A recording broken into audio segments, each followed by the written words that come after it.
Perfect. So looks like we are live. Good to go. Yes.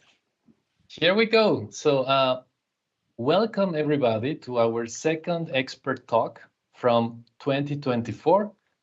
My name is Daniel de la Fuente, and I'm very happy to be here together with my dear colleague, Lobro. How are you, Lobro? Hey everyone. My name is Lovro. As Daniel already mentioned, I'm a senior UI UX designer at George Labs, and I'm very much looking forward to the talk today. So if you're wondering, this talk is hosted by George Labs. We are broadcasting live from our Erste campus in Vienna and streaming to everywhere through our YouTube channel. So, hi everyone, we cannot see you, but we know you are there. Um, Today we have a very interesting guest speaker. Also, I think the topic is super relevant. Um, so today we're going to learn a little bit about Raisin's investment philosophy, the role of AI in wealth management, and we have a few questions, right? So we will find out if AI can predict markets. Will AI help like enhancing the user experience?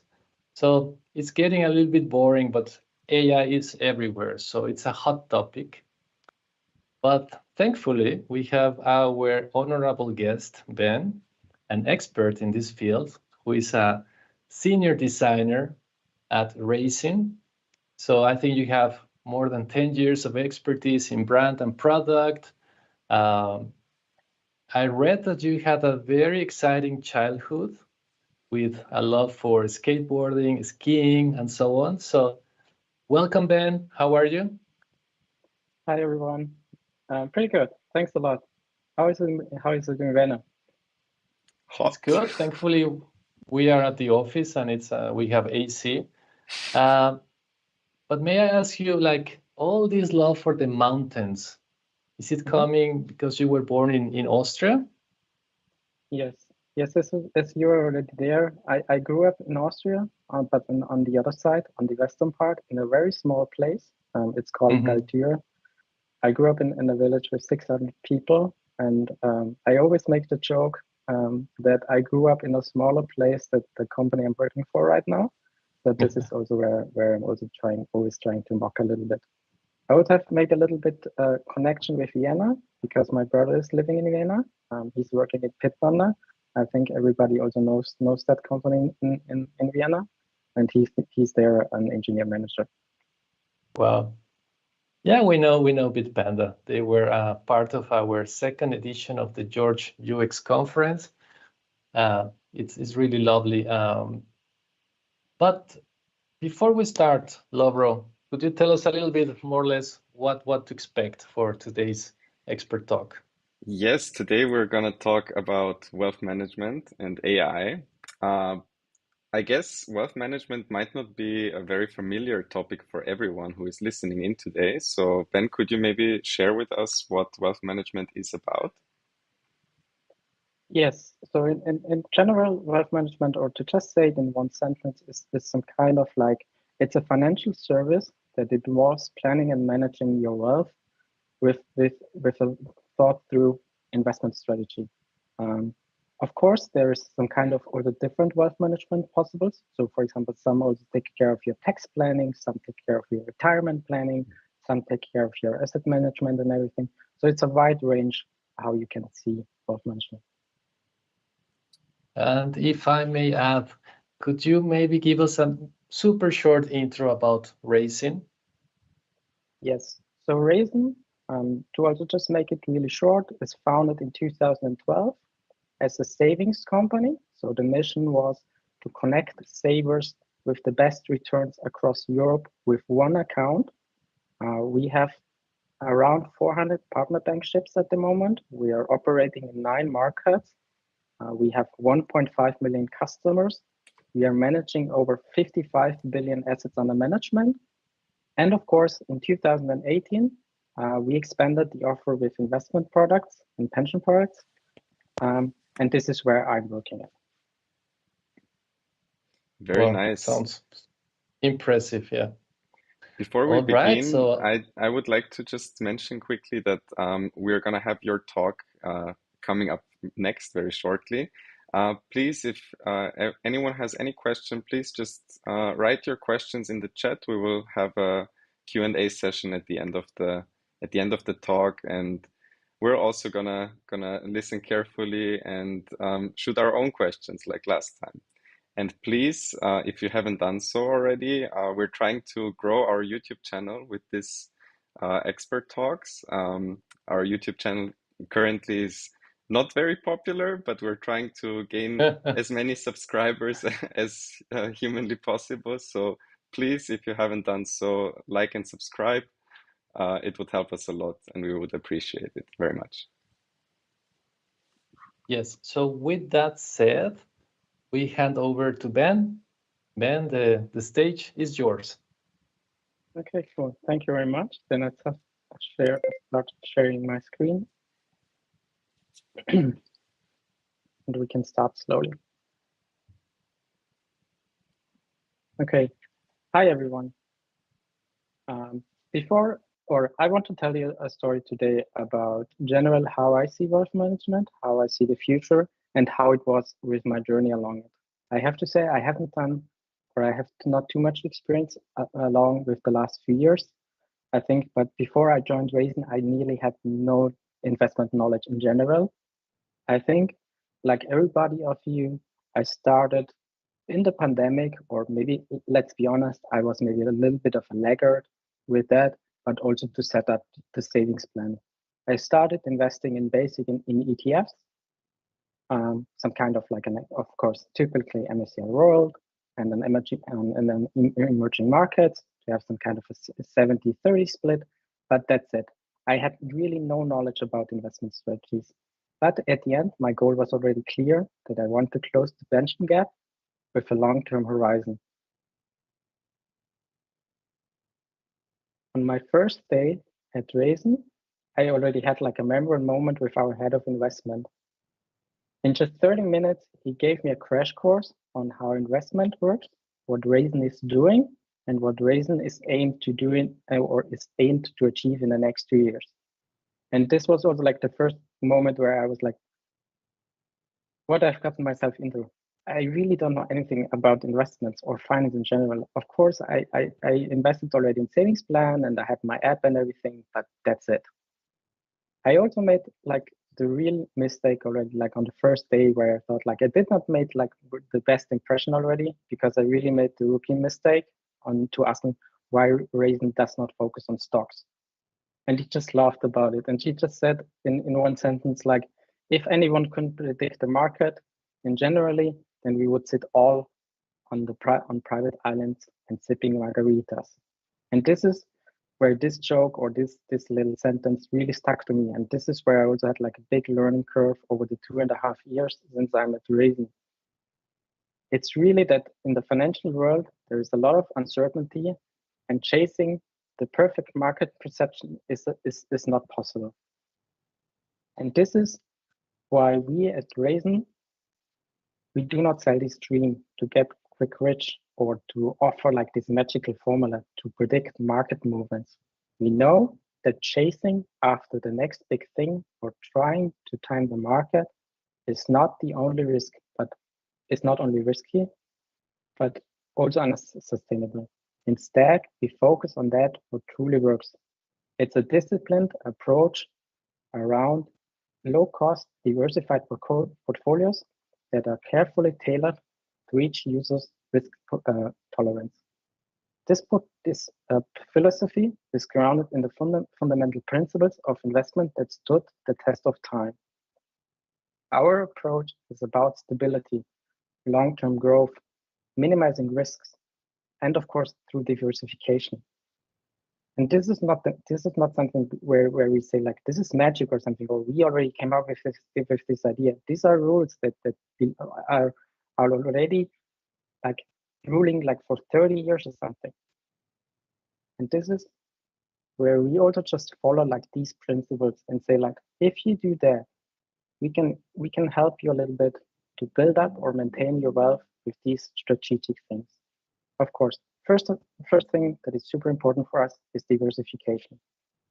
One of the cardinal rules of investing is not to put all your eggs in one basket.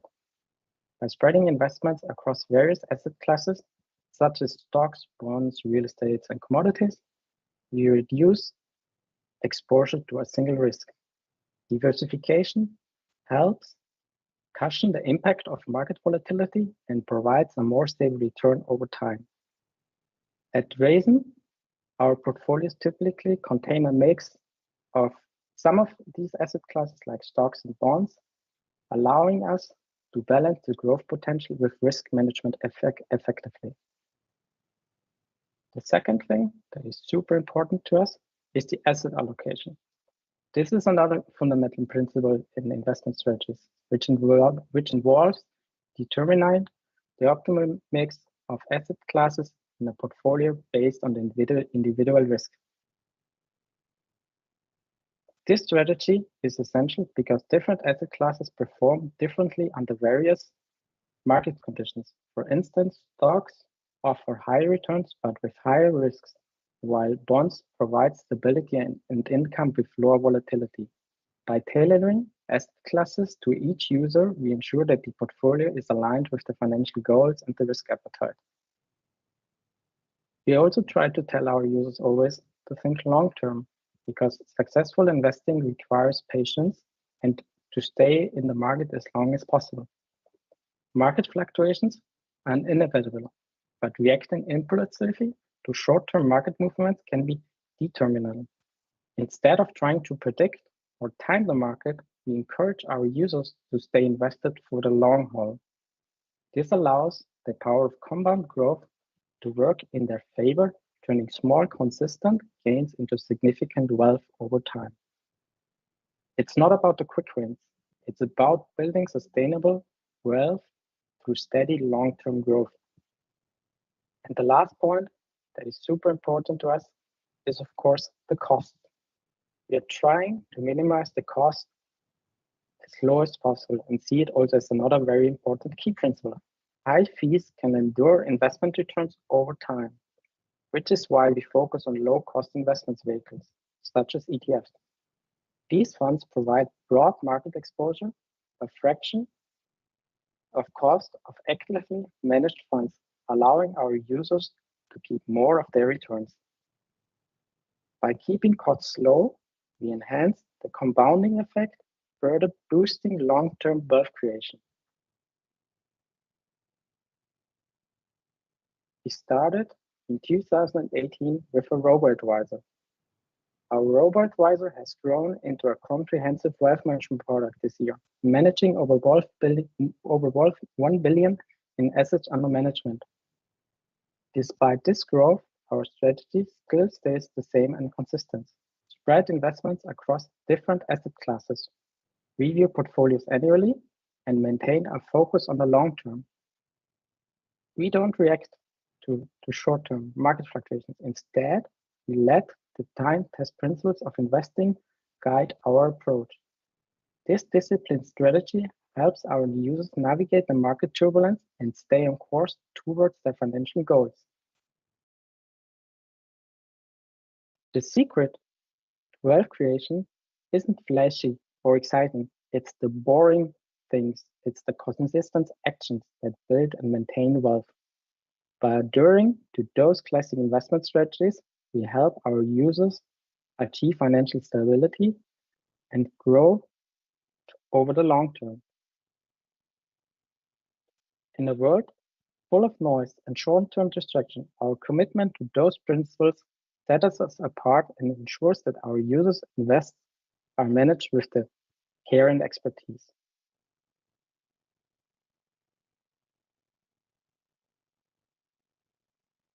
We've already also seen the hype around AI. We've also talked already about the AI in our office. But it's undeniable that AI, and of course it's undeniable that AI sets to revolutionize many industries. However, there is a widespread misconception that AI can predict the next market crash or pinpoint market movement with precision. The reality is that AI cannot foresee events like unpredictable nature of human behavior. Markets are influenced by emotions, irrational decisions, sudden shifts, panic selling or something, and this is where factors where no algorithm can fully predict. The true potential of AI in wealth management lies not in market prediction, but in enhancing the user experience. Imagine a world where every user interaction is personalized, proactive, and perfectly timed. This is where AI can truly shine by transforming how users engage with the financial product, making experience more intuitive, meaningful, and aligned with their individual needs. Let's be clear, relying on AI for market predictions is unrealistic. The future of markets remains inherently uncertain and unpredictable. But this is where it gets exciting, or at least for the product designers, I would say. While AI might not be able to forecast the next market crash, it is poised to revolutionize something even more vital, how we interact and manage our wealth. This transformation won't happen overnight.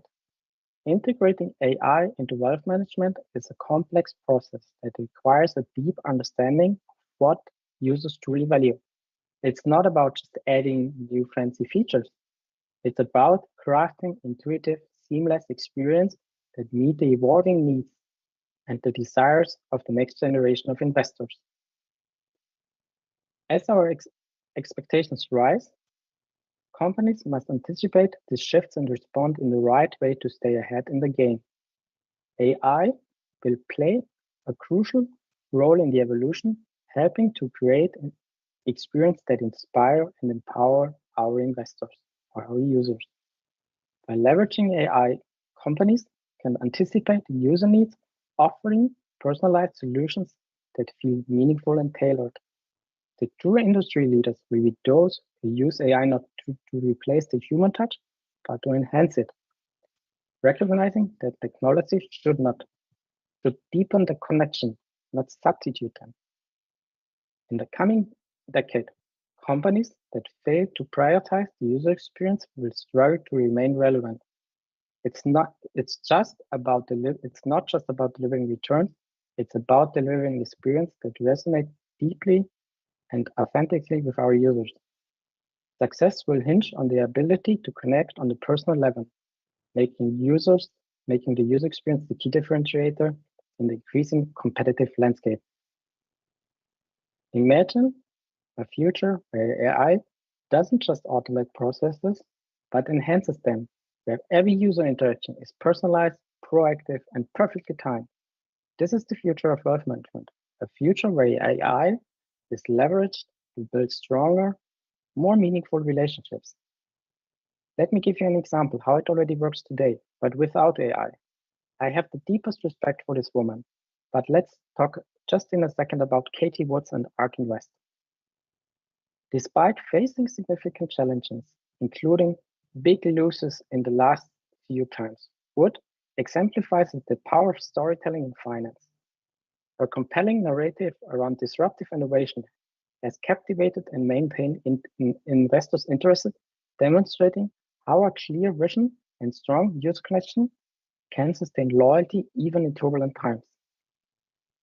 In a world where AI-driven personalization and empathy are becoming the norm, leaders in wealth management will be those who master the art of storytelling and use technology to create experience that resonate deeply with the users. This shift isn't just about adopting new technologies. It's about embracing a culture transformation towards a user-centered approach. Prioritizing design that delights and personalized interaction will be key to define success in the landscape.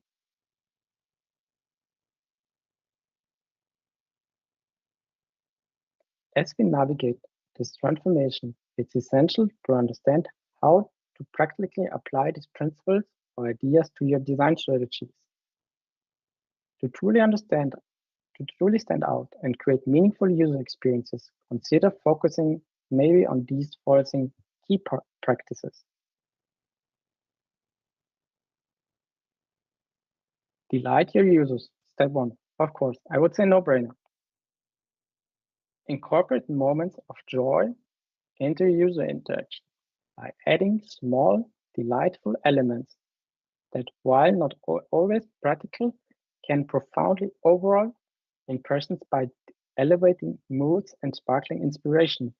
These tiny touches can transform a routine experience into something engaging and more memorable.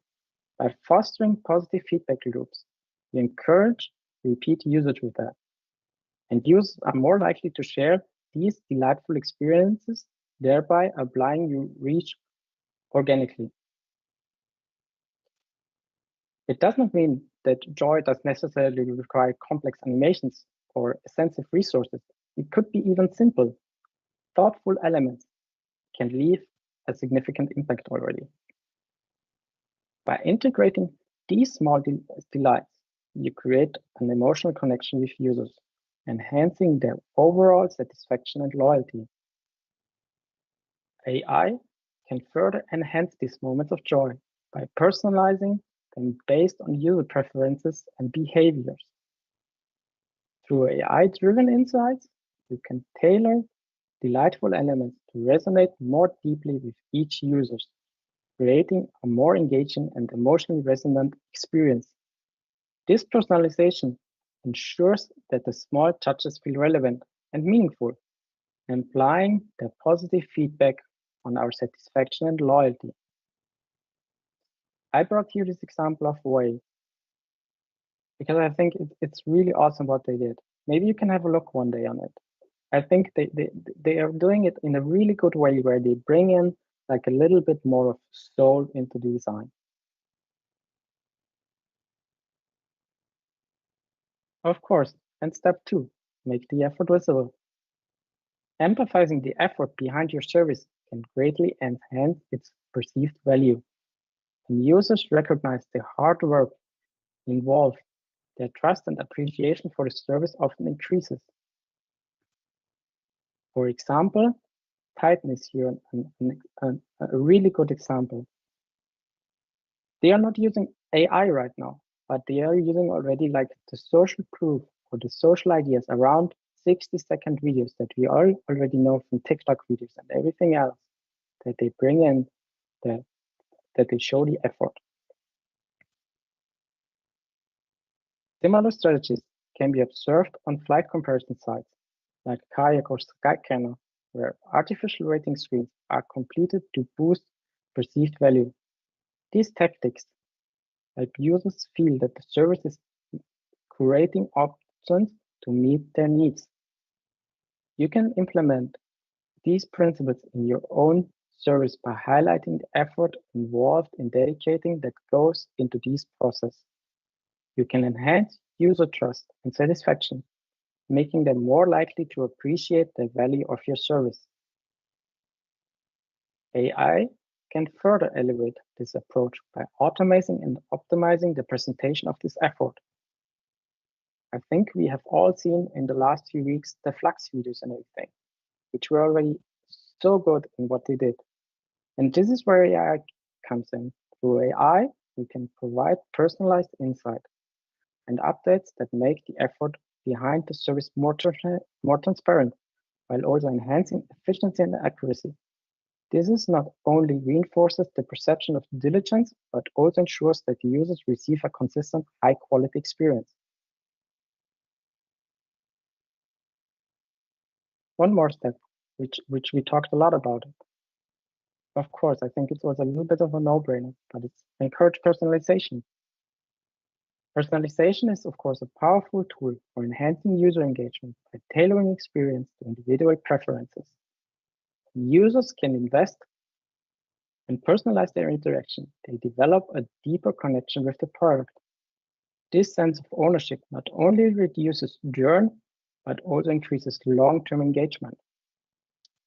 This approach aligns also with the principles outlined in Nir Elias' book, How to Build Habit-Forming Products. Yael introduces the hook model, which consists of four key elements: trigger, action, variable reward, and investment. Understanding and applying these elements can help design products that users find indivisible. In wealth management, applying these principles might look integrating to customizable features that cater the individual financial goals.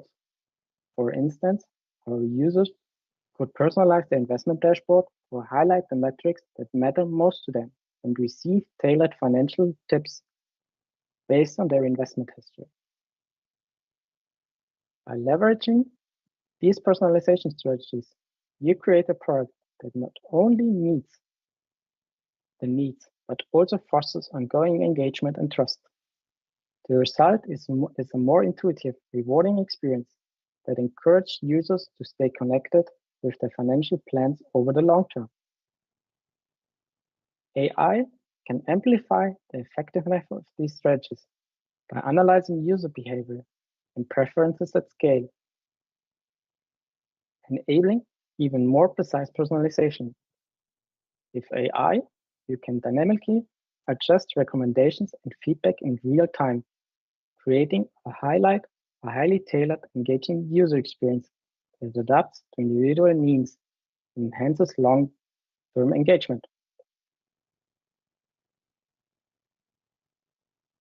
Last step, and then I think I'm done with some examples.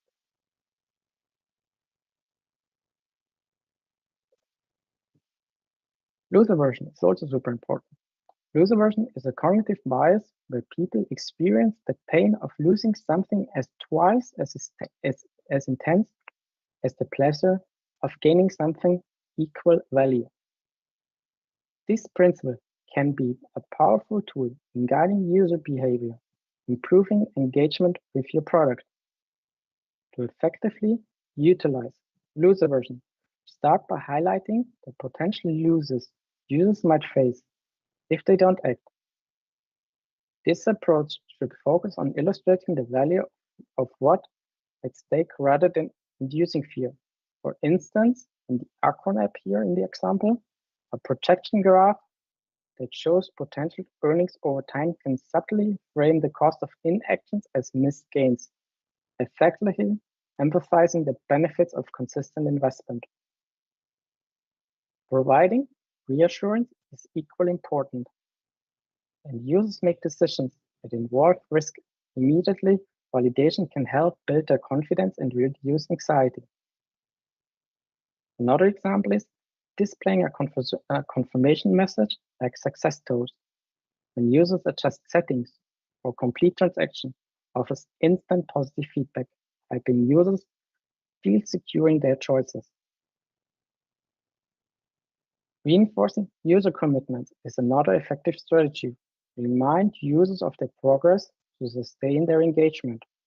For instance, in a fitness app, after a workout, we all know that there is a summary of achievement with a message like, "Great job, you've completed 5 workouts this week. Keep it up."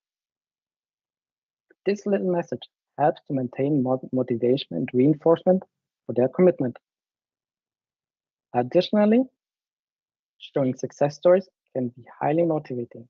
Use a social proof to highlight how others successfully navigated challenges and avoid potential losers.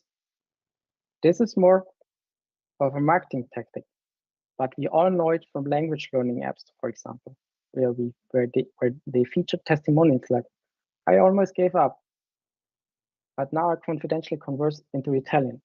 It transformed my personal and professional relationship." This demonstrates the benefits of perseverance and sticking with the program. Importantly, we also need to guide users away from counterproductive actions. For instance, during market turndown, it's crucial to help users avoid panic selling their portfolios, which can undermine the long-term investment strategy. Providing timely, reassuring information and showing historical data on market recoveries can help users to stay the course and avoid making decisions driven by short-term market fluctuations. By integrating these strategies with an understanding of loss aversion, you can enhance user experience, reduce churn, increase conversions, and build greater trust in your product. The goal is to swiftly guide our users towards a positive action while ensuring they feel confident and valued, ultimately fostering a more engaged and loyal user base. AI can help you to instrumental in making the strategy more effective. Advanced AI, for example, can analyze user data to identify patterns and allowing for more personalized and target interventions. AI can help create dynamic real-time feedback systems that adjust to user actions, enhancing immediately and the relevance of reassurance. Moreover, AI-powered data visualization can turn complex information into intuitive graphics, making the potential impact of inaction or the benefits of perseverance clear to the user. By integrating AI, you can fine-tune your approach to lose aversion, delivering a more engaging, supportive, and effective user experience.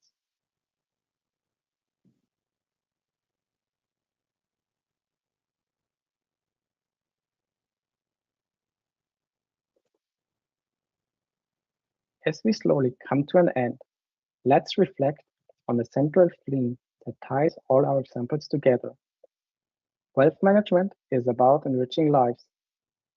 Wealth management goes beyond simply handling finance. It's fundamentally about improving and enhancing lives. With the advancements in AI, we now have the chance to achieve this with precision and empathy. At Raisin, we already achieved a significant success with over 55 billion in asset under management in our savings and investment business line. This is just the beginning.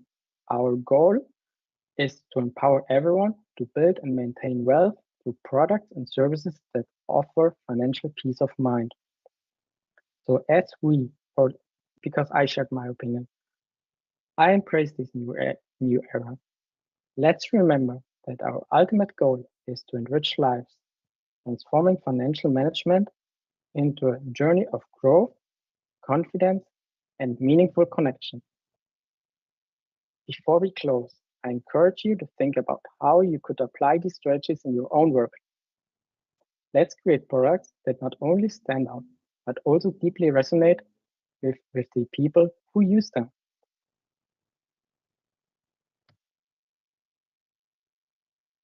Thank you for your time and attention. Yeah, very nice. Thank you so much, Ben. It was very, very interesting.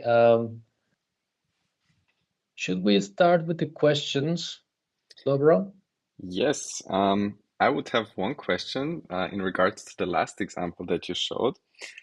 You said that AI can't be used to predict unpredictable humans, and in a sense, you were talking about panic selling, and yeah, maybe the next big market crash. Is this something that AI could help us, in a sense, to be used to predict a next upcoming market crash? Not talking about the humans in this case, but do you think it could read out sentiment across what people are asking it? I'm not sure about it. I don't think so. That we find or that there is an AI that could really predict something. But I also have to say, of course, on the other side, that the AI market is moving so fast or something. Maybe already like a new module will launch tomorrow, and they can do that. But still have the feeling that this is not possible. Because of course, like everything what happened also, for example, at the beginning of August right now, where the market dropped by 12% or something, I don't think that an AI could do that to predict, especially on that weekend, with all the panic selling, with that, oh my God, Buffett sold like 50% of his Apple stocks.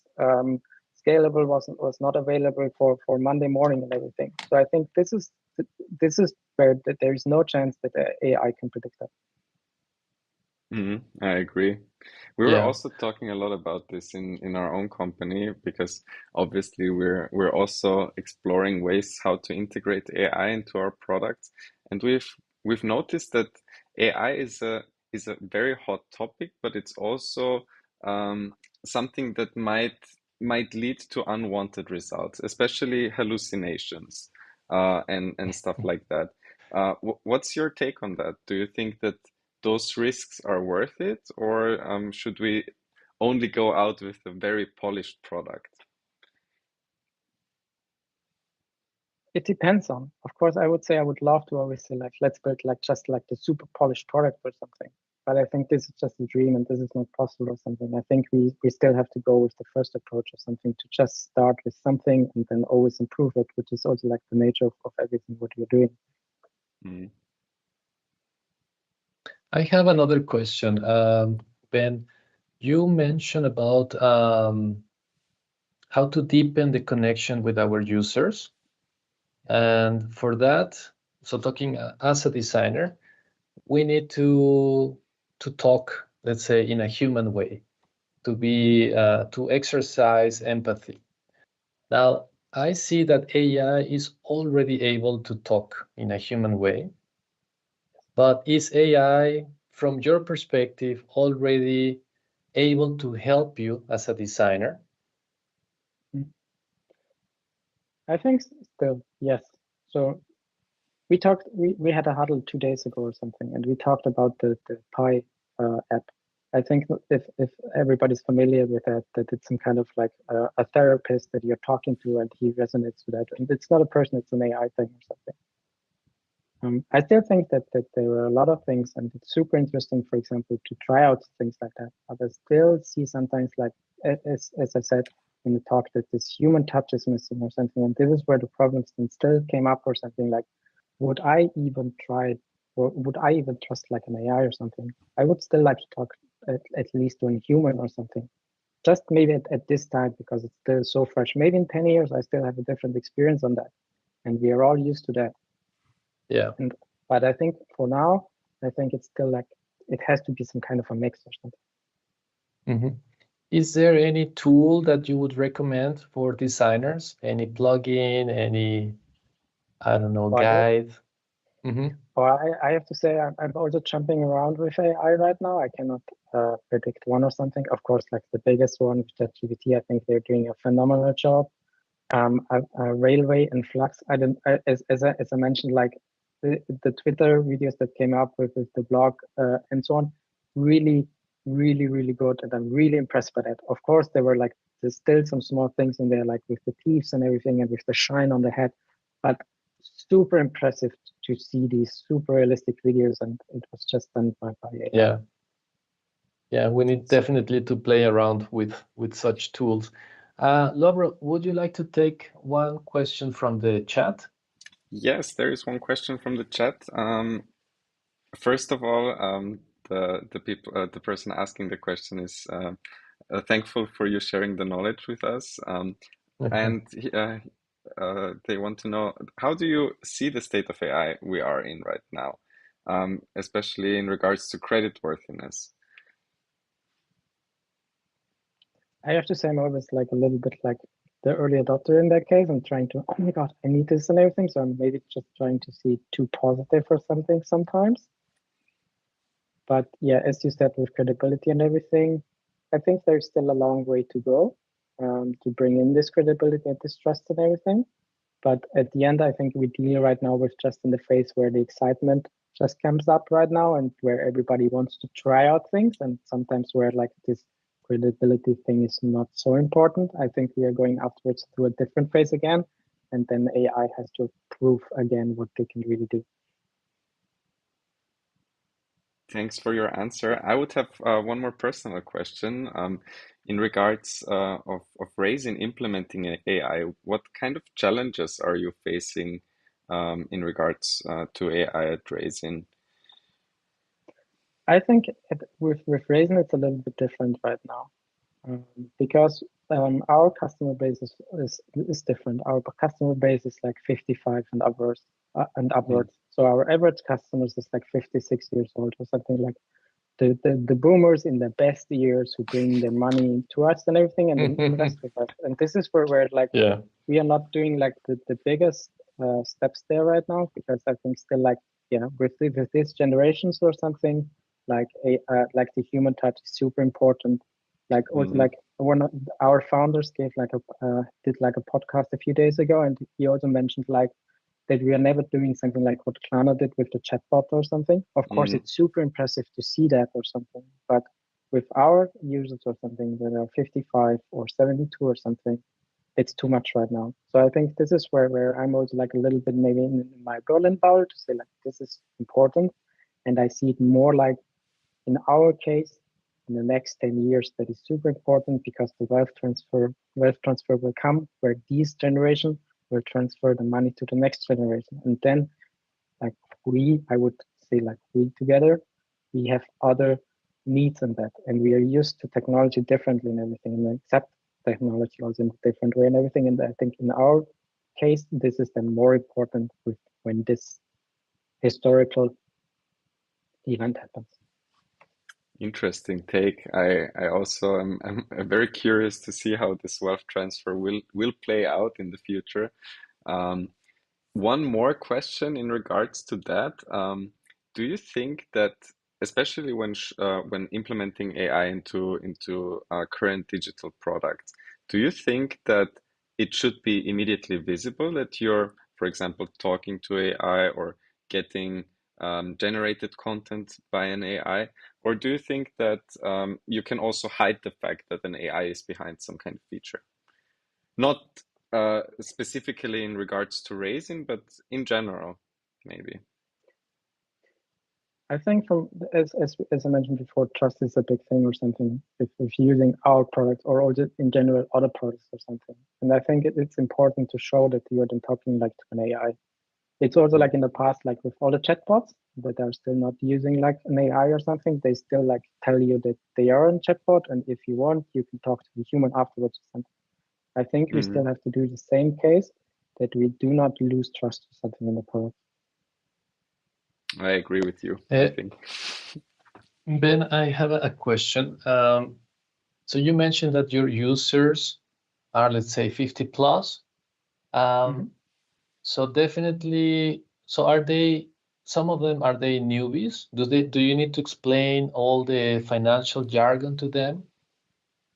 If so, Yes, what are your tactics in order to help them, with the entry barrier? And well, maybe first let's go with that one.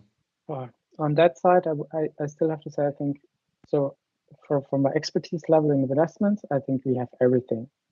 Our biggest stake is at the beginners, and that they are bringing their life savings and everything to us. And of course, we still have some kind of, like experts, I would say, expert investors. Like, and I talked once to one, and was really impressed by this guy because he had like savings product perfectly timed, and that he could invest it afterwards in private equity products and everything. So he was just trying to get money out of things that is just lying around, at least with some small return of savings product. This was quite impressive to see and everything. But these are like, of course, like they bring them 20 millions or something. But the big chunk is our newbies or something. And here I would say, I think we still haven't found the perfect formula or something. We're still trying to experiment something and trying out new things. Sometimes we're wrong, sometimes we are going and we are right, and everything is fine. But I think we are still there at the beginner's level or something to really find the perfect formula how to talk to newbies or something. Super interesting. I think it's a really hard take on that. For example, also what I mentioned with the panic selling or something, like I have to say I haven't found any solution on that.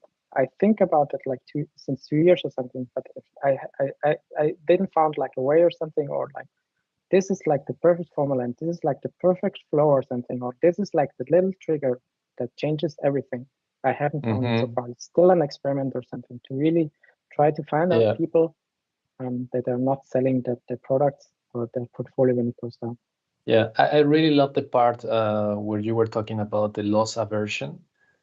And I think this is probably what you were referring to, that like with the coach that you're training and they want to motivate you, like keep it up, right? You're in the right path and so on. So with this panic selling, I imagine like in these movies where you have the soldiers and someone is yelling, hold the line, right? You need to invite the user to be patient. But how much can you? How much can you mix your opinion, right? Yeah. And I don't know. This is a tricky situation. Yes, I'm also thinking like everything, like of course, like on the other side, panic selling portfolios is like bad for the users, and this is why we say it's good, but it's also good for our business and everything. This is why I also like, is it like a little bit of a dark pattern or something I'm trying Yeah. to implement or something, or is it really like the good thing for everyone or something? Yes, it's not simple. Lover, do we have more questions From my from the side, chat? no, this is it. I hope all Perfect. questions have been answered to our chat's questions. Yeah. So yeah, maybe just before we close it, Ben, I will maybe ask you to exactly. So if you're wondering why are we doing this, basically it's because we are building a community. We are inviting designers, especially designers working in or for the financial industry. So if you're a designer working for a fintech, traditional bank, neo, challenger bank, and so on, we organize an event where we are proud to say we have an incredible speaker lineup for this year. Also, you can check the previous years. But yeah, if you're interested, please check it out. It's called the George UX Conference with the theme Shaping Finances by Design. It will happen on the 5th of November, remote and on-site. So we still have a few tickets left for the on-site. We will definitely see you here, Ben, right? I hope so. And yeah, so that's it. Thank you so much, Ben, really for this opportunity. Thank you also to your managers that accepted the invite. And with that said, thank you. Laura, would you like to say something else before we close it? Yes, again, a call to action at the end. Please support us as well. We're definitely just starting out on YouTube. It was our second expert talk, and we are very, very happy about every new subscriber gained and every reaction that we get. So please subscribe to our channel. It would be very much appreciated. And thanks a lot again, Ben. It was very interesting to hear you. Hear you talk, and have a nice rest of the day, I would say. Great. Ciao, guys. We made it. Thank you, guys. Have a great afternoon. Bye.